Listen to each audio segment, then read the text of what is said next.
திரைப்படம் வந்தால் ரசிகனுக்கு அதுதான் சுபதினம். நிறைகுடம் போலொரு திரைப்படம் வந்தால் ரசிகனுக்கு அதுதான் சுபதினம். உழுதுண்டு வாழும் மக்களுக்கெல்லாம் அறுவடை நாளே சுபதினம். உழுதுண்டு வாழும் மக்களுக்கெல்லாம் அறுவடை நாளே சுபதினம்.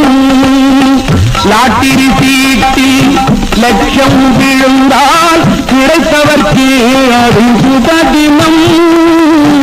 லாட்டிரி சீட்டில் லட்சம் விழுந்தால் கிடைத்தவர்க்கு அது சுபதினம். வள்ளலின் கையில் பல லட்சம் இருந்தால் எளியவர்க்கெல்லாம் சுபதினம்.